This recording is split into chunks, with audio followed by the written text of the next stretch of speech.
तोड़ने की कोशिश की तो उसके नतीजे बहुत ही ज्यादा खतरनाक होंगे। नमस्कार, स्वागत है आपका। मैं हूं आरती।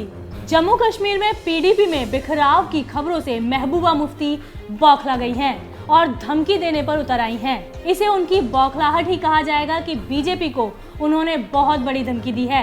महबूबा ने मोदी सरकार को चुनौती देते हुए कहा है कि अगर पीडीपी को तोड़ने की कोशिश की गई तो ऐसे हालात होंगे जिनको संभालना मुश्किल हो जाएगा। महबूबा ने बीजेपी को डराने के लिए आरोप लगाया है कि अगर पीडीपी के विधायक टूटे तो राज्य में 90 के दशक जैसे हालात पैदा हो जाएंगे और कश्मीर में न जाने कितने सलाउद्दीन और यासीन मलिक जैसे आतंकी पैदा होंगे। महबूबा ने कहा कि जिस तरह 1987 में चुनाव में गड़बड़ी हुई थी, उसके बाद ही यासीन मलिक और हिजबुल मुजाहिदीन के प्रमुख सैयद सलाउद्दीन पैदा हुए थे, तब एक सलाउद्दीन ने जन्म लिया था और अगर आज ऐसा हुआ तो अंजाम बहुत बुरा होगा। कि हर जमात में इख्तिलाफात होते हैं, आपस में घर में भी इख्तिलाफ होते हैं जिनको ठीक किया जा सकता है।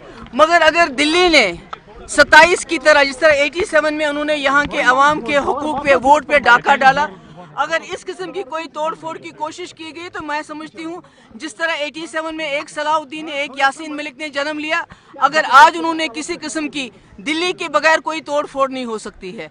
मेरी जमात जो हो वो मुस्तकम है, घरों में प्रॉब्लम्स होती हैं उसको सुलझाया जा सकता है। मगर अगर किसी तरह से दिल्ली ने इसमें मुदाखलत की तो मैं समझती हूँ कि जो 87 के में जिस तरह यहाँ के लोगों के वोट पे डाका डाला गया था, जिस तरह यहाँ से मफ को क्रश किया गया था, अगर इस तरह की कोई कोशिश दिल्ली वालों ने पीडीपी को तोड़ने की कोशिश की तो उसके नतीजे बहुत ही ज्यादा खतरनाक होंगे। महबूबा मुफ्ती की धमकी ऐसे समय में आई है जब पीडीपी के 5 विधायक खुलकर बागी हो गए हैं और इस तरह की खबरें भी तेज हैं कि वो सब बीजेपी के संपर्क में हैं। पीडीपी को डर है कि उनकी पार्टी टूट सकती है और इस टूट की खबर से वो बेहद घबरा गई हैं।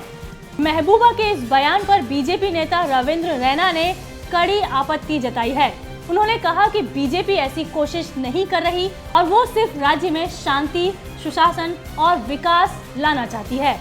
देश और दुनिया की तमाम खबरों के लिए आप बने रहिए हमारे साथ।